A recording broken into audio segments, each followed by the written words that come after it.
So, welcome po ulit. So, glory to God sa mga testimony nating lahat. At ngayon, dahil sa mga testimony nyo, lagang timing ang Word of God for tonight. No? So, pag binabalikan po natin yung mga buhay natin noon hanggang ngayon, maraming pagsubok na po ang dumarating. Ngunit sa biyaya po ni Lord, nandito pa rin po tayo at nakatayo at nagpapatuloy lumalaban sa iba't ibang pagsubok na dumarating. Amen? So, may times na halos gusto mo nang sumuko, pero sa biyaya po ni Lord, nandito pa din tayo at nagpapatuloy sa pananampalataya natin. Ngayon po, kilalanin natin ang isa sa mga man of God sa Bible na talaga namang nakakamangha ang kanyang katuwiran sa harapan ng Panginoon sa kabila po ng matitinding pagsubok. Siya po ay nanatiling nakatayo at naninindigan sa kanyang panampalataya sa ating Panginoon hanggang sa kamatayan. Good thing, God bless his life after those sufferings na naranasan na ng anak ng Panginoong ito. And let me introduce to you kung sino po siya. Basahin ko po ang Job chapter 1 verse 1 to 3. In the land of Uz, there lived a man whose name was Job. This man was blameless and upright. He feared God and shunned evil. He had 7 sons and 3 daughters, and he owned 7,000 sheep, 3,000 camels, 500 yoke of oxen, and 500 donkeys, and had a large number of servants. He was the greatest man among all the people of the East. So, ang Diyos po magpala sa kanyang mga salita. Bago po yan, mag-pray po tayo. Lord, thank you, Father God, sa oras na ito na kami po ay makakapag-aral ng inyong salita. Buksan niyo po ang aming puso at isip, kaluluwa, Lord God. Anumang karumihan, kasalanan nakikita mo sa aming kalagitnaan, patawarin niyo po kami at linisin ng inyong banal na dugo. Malaya po ang inyong banal na Espiritu Santo kumilos sa aming kalagitnaan. We welcome you to transform us, change our hearts, change our minds, and change our attitudes and behaviors, Panginoon, according to the purpose of your will, Lord Jesus. We love you, God. We praise you in Jesus' name. Amen. So, ang topic po natin ngayon is Job's sufferings and then blessing. No? So, ano po ba yung Job's sufferings? No? Number 1, financial suffering. Alam ko lahat tayo dito may mga ganyan financial suffering. Ano? So, sabi dito sa verse 13, one day when Job's sons and daughters were feasting and drinking wine at the oldest brother's house, a messenger came to Job and said the oxen were plowing and the donkeys were grazing nearby, and the Sabaeans attacked and made off with them. They put the servants to the sword, and I am the only one who escaped to tell you. So, ang una pong part ng financial suffering kasi mayaman kasi po si Job, di ba? Ang unang nawala sa kanya in one day, oxen and donkeys. Ilan daw yung oxen and donkeys? Fatigue for 500. Sino ang tumira? Mga Sabaean thieves. At mga servants po ay namatay din. Ang Sabaeans po, they are descendants of Seba sa Genesis 10 verse 7. They are Africans, Isaiah 43 verse 3. And they were men of stature and engaged in merchandise. No? So, ibig sabihin, mga ngalakal. So, sila po ay mga ngalakal, pero ginamit sila ni Satan to kill the servants of Job and nakawin ang oxen and donkeys. No? One day, when Job's sons and daughters were feasting, yun sa verse 13 to 15. And punta tayo sa verse 16, sabi, while he was still speaking another messenger. So, hindi pa tapos yung isang servant of the Lord, servant ni Job, na ibalita na nawala na yung 500 oxen, nawala na yung mga 500 na donkeys. Ito na naman, ships naman, no? Were lost because of the fire of God, no? Tinupok ng apoy from heaven ang mga servants ni Job at mga ships. Ilan yung ships na binanggit? Mamaya babanggitin ko. Wait lang. Tuloy po tayo, no? So, while he was still speaking, another messenger came and said, the fire of God fell from heavens and burned up the ship and the servants, and I am the only one who was escaped to tell you. So, meaning, kaka-report lang nung isa, nagsasalita pa, meron na naman panibago. No? Tayo, isa-isa lang. Minsan, ayaw na natin. Pero si Job, grabe, ano? Ships and servants, ubos. Kung hindi ako nagkakamali, mamaya, isa-isahin ko kung gaano karami yung ships and other camels, mga ganyan. Letter C naman, yung Chaldeans swept down the camels and made off and killed the servants. Sa Isaiah 13 verse 9, ang Chaldeans po, sila po yung mga tao ng Babylonia. No? They are mostly astrologers, influential people sa Babylon. No? Ang Chaldeans, they are highly intelligent and educated group of people. No, wise men sila dahil sila yung mga astrologers, marami silang alam sa mga stars. No, sila po yung mga yon. And ano po yun, sila po ang pumunta. So pagkatapos dun sa oxen and the donkey, sumunod yung sheep at sumunod yung camels. Okay? Yun naman, yung mga kamelyo naman ni Job. While he was still speaking, sa verse 17, chapter 1, another messenger came and said, the Chaldeans formed 3 raiding parties, swept down on your camels and made off with them.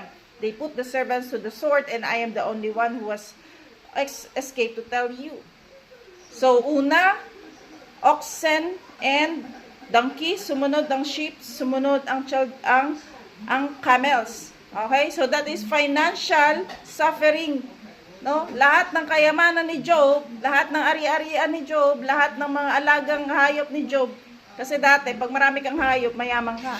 Totoo naman, tayo nga wala tayong hayop. Ni isang kamelyo wala tayo, ni isang baboy wala, di ba? So, minin ang pakayaman ni Job. Libo-libo po ang pag-usapang alaga ng hayop ni Job dito. So, ibig sabihin, kung may alaga kang ganun karami, ganun din kalaki yung lupain niya. Okay? So, number 2 naman, emotional suffering. Ano to? Job's son and daughters died. Verse 18, while he was still speaking, yet another messenger came and said, your sons and daughters were feasting and drinking wine at the oldest brother's house. When suddenly a mighty wind swept in from the desert and struck the 4 corners of the house, it collapsed on them and they are dead. And I am the only one who has escaped to tell you. So, hindi pa natatapos yung oxen and donkey, sumunod ang sheep, sumunod ang camel, ito na naman. Namatay ang 10 anak ni Job all in one. No? So, ano po naging reaction ni Job dito? Sa verse 20, at this Job got up and tore his robe and shaved his head. Winasak ni Job ang kanyang kasuotan, nakarobe siya, dahil mayaman, nakarobe. No? Kinalbo niya yung sarili niya. And he fell on the ground and worshiped the Lord. Ang sabi niya, naked I came from my mother's womb, and naked I will depart. The Lord gave, and the Lord taken away. May the name of the Lord be praised. Nakakamangha po yung ginawa ni Job dito. In all this, Job did not sin. Hindi po siya nagkasala by charging God with wrongdoing. Hindi niya sinisi si Lord sa mga nangyaring masama sa kanya. Sa dami nangyaring masama sa kanya, ni isang salita ng paninisi sa Diyos, hindi niya nagawa. And last, number 3, physical affliction. Nagkaroon po siya ng leprosy. Sa chapter 2, verse 7, so Satan went out from the presence of the Lord and afflicted Job with painful sores from the soles of his feet to the crown of his head. So ito, yung tatlong nangyari kay Job, in one day nangyari. Ito naman, hindi pa nasaya si Satan. Kinabukasan, balik ulit siya sa courts of heaven para i-accuse na naman si Job at hanapan na naman ng butas. At binigyan pa rin ng sakit si Job na leprosy pa. Diba, leprosy nakakahawa yan. Madikitan ka lang, hawa ka na. Nakakadiri, kumbaga. Nung panahon na nagkausuan ng leprosy noon, na pandidirihan ka ng tao. That time, wala namang gamot ang leprosy. But Job's reaction is this. Sa verse 8, 9, 10 ng chapter 2 ng Job, then Job took a piece of broken pottery and scraped himself with it as he sat among the ashes. No? In-scrape niyang katawan niya, humiga siya sa ashes. Parang puro mga buhangin ito. Ashes. His wife said to him, are you still maintaining your integrity? Curse God and die. Grabe. Ikaw na asawa, imbis na supportan mo yung asawa mo, ganito po sasabihin sa'yo. And he replied, you are talking like a foolish woman. Shall we accept good from God and not trouble? No? So, yun ang sinabi sa kanya, ni Job, sa kanyang asawa. But, you know what? In the latter part, Kasi ang Job ay binubuo ng 42 chapters, no? Kung babasahin natin ang all throughout ng buhay ni Job sa Book of Job, 42 chapters po siya. Ngayon, pag-usapan natin. After these sufferings, meron una, yung financial afflictions or suffering. Number 2, yung emotional affliction. Number 3, yung physical affliction. And yung isa pa, persecuted siya. Number 4. Bakit? Imbis na suporta siya ng mga kaibigan niya, pag binasa natin all throughout ng Job, diskusyonan sila ng mga kaibigan niya. Pero yung mga kaibigan niya, walang ginawa kundi sisihin si Job. Baka makasalanan ka, marami kang ginawang mali sa Diyos. Ginaganon siya. Pinapersecute siya. Pinagtatanggol niya yung sarili niya, pero talagang pinagtulungan pa siya ng 3 niyang kaibigan. Sino ba yung mga kaibigan niya? Kaibigan ba talaga to? Nandito? Wait lang . So, hindi ko pala nailagay dito. So, may kaibigan siya 3 or 4 ba yun? Wait lang . Anyway, basta yun, yung mga kaibigan niya, no? Basahin nyo na lang kung sino sila, hindi ko nababanggitin. No? So, sila po yung mga kaibigan na parang hindi kaibigan. Imbis na sinusuportahan at kinocomfort si Job sa nangyayari sa kanya, namatayan na nga ng 10 anak, na walan pa ng kayamanan, no? Nagkasakit pa, iniwanan ng asawa, ganito pa, no? So, mapalad pa tayo, no? Kahit na pag nakakaranas tayo ng mga pagsubok, meron nagko-comfort sa ating kaibigan physically, no? Physically, no? So, sabi, sa chapter 42, ito na ang blessing. 12 to 17, the Lord blessed the latter part of Job's life more than the former part. He had 14,000 sheep, 6,000 camels, 1,000 yoke of oxen, and 1,000 donkeys. He also had 7 sons and 3 daughters. The first daughter he named Jemima, the second Keziah, and the third Karen Hapuk. Now where in all the land were there found women as beautiful as Job's daughters, and their father granted them inheritance along with their brothers. After this, Job lived 140 years. He saw his children and their children to the 4th generation. And so Job died an old man and full of years. So, biruin mo, in one day, namatay ang 10 anak ni Job, naubos ang alaga niyang hayop at mga alipin, tapos another day, nagkasakit pa siya.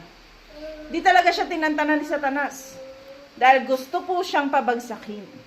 At mga sumusunod na chapter, imbis na i-comfort nga si Job ng kaibigan niya, inaccuse pa siya na nagkasala siya sa Diyos.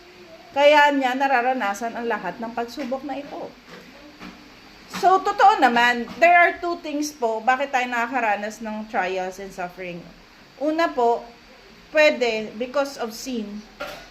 And number 2, because of your faithfulness to the Lord. So, ikaw ang makakaalam kung ano talaga na bakit mo naranasan yung afflictions or sufferings. No, alamin mo. Definitely, hindi ibang tao makakaalam, ikaw yun.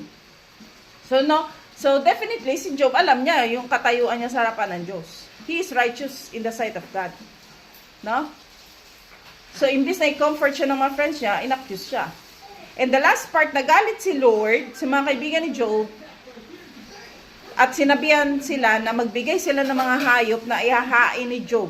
Siyempre, wala nang kayamanan si Job na eh. Sila ay pinadala kumbaga, after na-accuse, inaaway-away si Job, sinabihan sila ni Lord kasi he was like a strong wind and na ipo-ipo na sinugod sila ni Lord dahil sa ginagawa nila kay Job, no? So, humingi silang tawad sa Diyos at humingi din silang tawad kay Job. Sila rin yung nagdala ng hayop na ihahandog para sa kasalanan nila. So, si Job pa rin yung ginamit ni Lord para hingi sila ng kapatawaran sa harapan ni Lord. So, sinasabi nila against kay Job. Biruin mo, no? Kung sino po ang lumalaban sa atin, sila paggagabitin ni Lord para i-bless tayo. Wow. 'Di ba? Kaya, kung sino man lumalaban sa atin, hindi sila pagpapalain ni Lord. No? So, kaya tinanggap ni Lord yung handog because of Job. So, lahat dinoble ng Panginoon ang blessing kay Job. So, ano po ba yung dinoble dito? Sabi sa chapter 1 verse 2, he had 7 sons, 3 daughters. So, ano ng kapalit? Nagkaroon din siya ng 7 sons and 3 daughters. Tama? Tapos sabi, sobrang gaganda. Okay? So, yun yung number 1, no? Tapos number 2, 7,000 yung ships niya. Dinoble ni Lord, naging 14,000 ships. So, definitely, doble talaga. 7,000 times 2. 14,000. Okay? Number 3, 3,000 camels became 6,000. No? Times 2 talaga. And number 4, 500 yoke of oxen and 500 donkeys, naging tigwa 1,000. 1,000 yoke of oxen, 1,000 donkeys. So, ganun mag-bless. Grabe si Lord. Talagang dinoble niya lahat sa buhay ni Job. For he was righteous in the sight of God, na natiling tapat si Job sa Panginoon after all those sufferings, pains, and persecutions.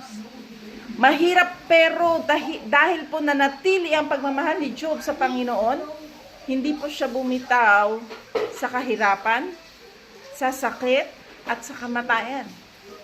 Kaya po tayo, wala po tayong sa kalingkingan ng karanasan ni Job. Alam ko marami tayong mahirap na ranasan, pero kung ikukumpara natin yung pains and sufferings ni Job, parang wala pa naman taong nakakaranas ng ganito katindi. All in one, parang gano'n, no? Isang bagsakan, parang ayaw na ni Satanas, parang ayaw na siyang tantanan, no? Talagang sabi ni Satanas, di ko siya tatantanan, parang gano'n, no? Ito yung nangyari kay Job, eh. 'Di ba? Pero alalahanin mo bakit naranasan ni Job ang lahat ng ito. 'Di ba? Hindi dahil gusto ni Lord na mag-suffer siya, bagkus gusto ng Panginoon patunayan sa harapan ni Satan na talagang faithful and righteous itong taong to, itong man of God na si Job. Si Satan is our accuser at gusto talaga niyang pabagsakin ang lahat ng tapat na nagmamahal at naglilingkod kay Lord.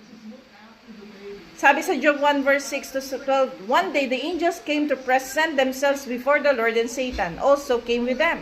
The Lord said to Satan, "Where have you come from?" Satan answered to the Lord, "From roaming throughout the earth, going back and forth on it."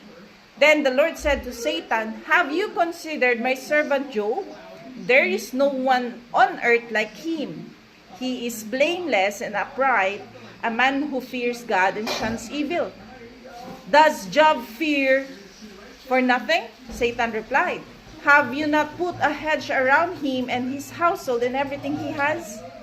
You have blessed the work of his hands so that his flocks and herds are spread all throughout the land.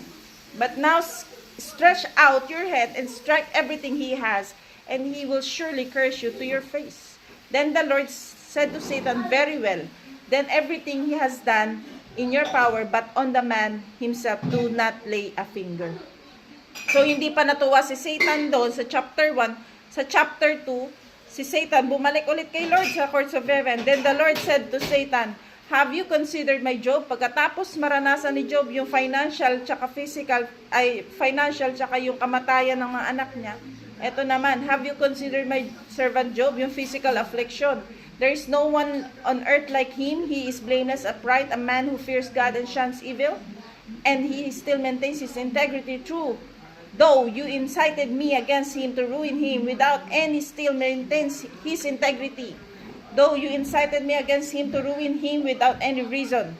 Sabi ni Satan, "Skin for skin." Satan replied, "A man will give all he has for his own life.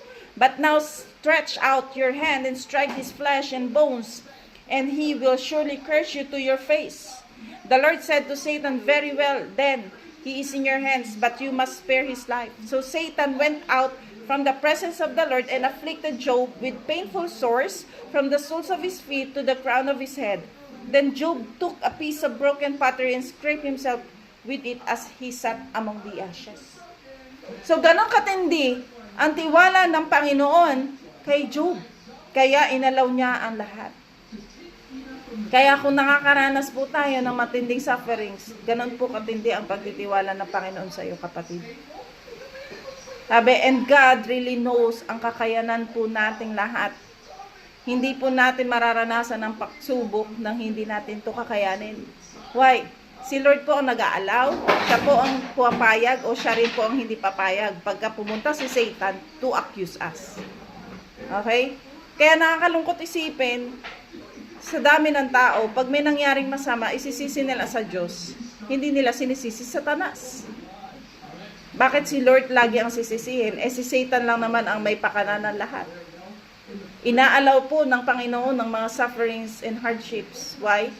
Because gusto patunayan ni Lord kay Satan kung sino talaga tayo sa harapan ng Panginoon. Kung anong pagsubok na ito, it will transform us. It will mold our hearts to God's likeness and humility. Kaya we have to stand firm in our faith.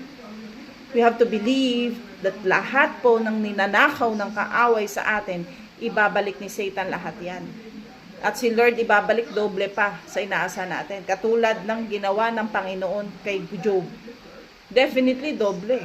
Binanggit ko naman yung, di ba? Binanggit ko naman po kung ilan po yung mga pag-aari ni Job. 7, yung sons and daughters niya, 7 yung namatay na lalaki, 3 anak niya namatay na babae. Pinalitan ni Lord ng panibago at mas magaganda pa. Yung 7,000 sheep, naging 14,000. Yung 3,000 camels, naging 6,000. At yung 500 na oxen and donkeys, naging tig-1,000. Amen.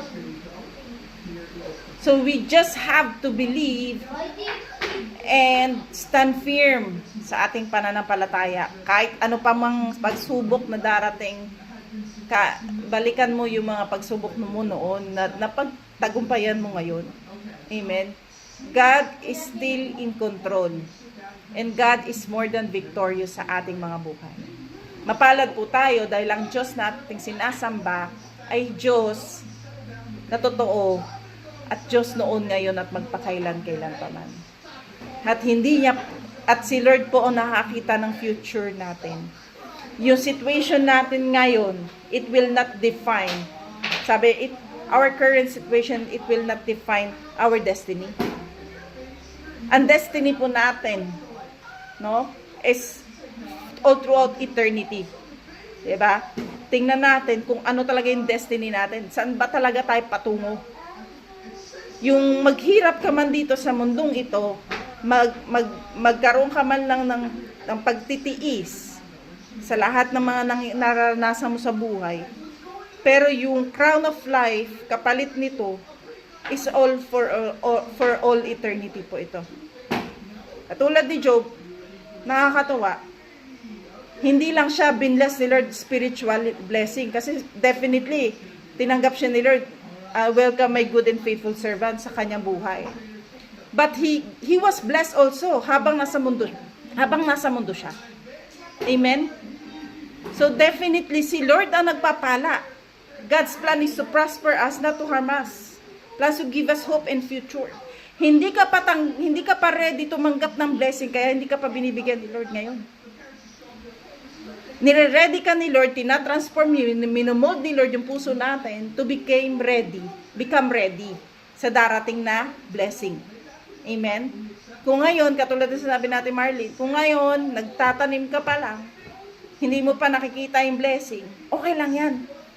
Andyan kasi yung andyan talaga yung pagtitiis lahat. Andyan talaga lahat ng mga negative thoughts, negative feedbacks. Ako, sabi ko, ngayon, ilang taon na ako walang trabaho. Tapos lahat na pinagdaanan ko, wala pa rin. Sabi ko, pero alam ko si Lord in control. May perfect timing si Lord sa lahat ng bagay. Meron siyang dahilan kung bakit nangyayari lahat ng bagay. And number 1 po na reason is to transform our hearts. 'Di ba? Baguhin ni Lord yung puso natin, magkaroon tayo ng mababang puso. Na talagang sumusuko tayo sa Panginoon, katulad ni Job, na he was a man of God, na talagang righteous and faithful to the Lord. Amen? So, glory to God sa mga salita na ating pong napakinggan, and I pray na nawa ito pong salita ng Panginoon ay pumukaw sa ating mga kaluluwa, para po tayo ay lalong magpakatatag sa ating pananampalataya at pagtitiwala sa ating Panginoon. At na-bless po tayo sa buhay ni Job. Amen? So, sige po.